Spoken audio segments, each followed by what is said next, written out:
So when we think about nature, when you watch a natural history documentary, it's all about the diversity of species around the world and how they differ. And this is the subject of biogeography. And biogeography seems complicated, but it's really based on just 6 principles. The first is that the planet is changing. The plates are moving around, the climate is moving around, is changing. Secondly, species are evolving. So in cold areas, they become penguins. Thirdly, some populations become isolated and then they form a different species. Think of the famous example of the Galapagos. Fourthly, then species come back together, and so you then have a number of different species as a result of fragmentation and mixing. Fifthly, species then move around, but they're blocked. So, kangaroos have not moved across the planet, so they're different species in different areas. And then finally, some species go extinct. And it's those 6 principles repeated over time that's resulted in the diversity we see now. And I'm here with Daniel Field in the Zoology Museum in Cambridge, who's going to illustrate this with some trogons and some birds of paradise. Sure. So biogeography, of course, is the study of how different groups of organisms become distributed around the world the way they are today.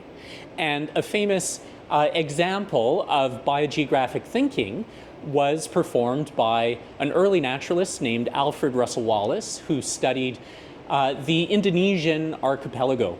So we've got groups that are distributed in the tropics and specifically in Asia, like this beautiful red-naped trogon over here. And we've got groups that appear to have originated in the eastern part of that archipelago on the Australian side, and those include the birds of paradise. And if we think about the Indonesian archipelago, of course, given the way things look today, we have lots of islands separated by water. But at periods of relatively low sea level, for instance, during peak glaciations, we've got water between some of these major islands that becomes much shallower, which allows many of these islands to actually come into contact with one another. And in fact, they're not islands anymore. But some of these islands are separated by particularly deep channels. And one of these sort of deep marine barriers is known as Wallace's Line. It separates islands in the lesser Sundas of Bali and Lombok. And north of there, it separates the greater Sundaic islands of Borneo and Sulawesi. And the fact that we only see some of these groups with predominantly Asian affinities like trogons making it as far east as Borneo, but not further east, and groups like these birds of paradise essentially making it close to Wallace's Line in the west, but not crossing over it, indicates that even though these are birds capable of flight, some of these marine barriers serve as major dispersal barriers that have prevented trogons from going east of Wallace's Line and birds of paradise from going west of Wallace's Line.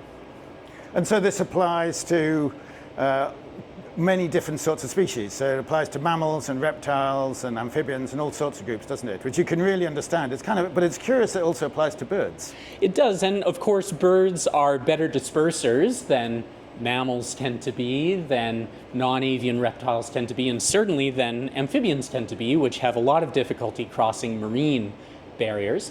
But nonetheless, the existence of these biogeographic patterns helps tell us that barriers to dispersal like Wallace's Line have meaningfully prevented crossover from the west in the case of trogons and from the east in the case of birds of paradise. So these can apply to birds just as they do to these more terrestrial ground-dwelling species. So they're beautiful specimens. Tell me more about them. Well, the specimens are absolutely beautiful. Of course, birds of paradise are famously stunning, but historically some of these specimens are very important too. And Wallace's Line is named for Alfred Russel Wallace, one of the most important early naturalists that the field of biology had. And here at the Museum of Zoology at Cambridge, we're lucky to have numerous very historically important specimens, including specimens collected in the Malay archipelago by Alfred Russel Wallace in the 19th century. So an example of that is this stunning greater bird of paradise, which is one of these specimens collected on Alfred Russel Wallace's famous 19th century expedition to the Malay archipelago.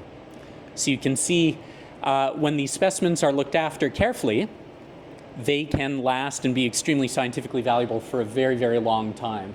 So in terms of their scientific value and their historical value, it really is amazing to have a resource like this here at Cambridge.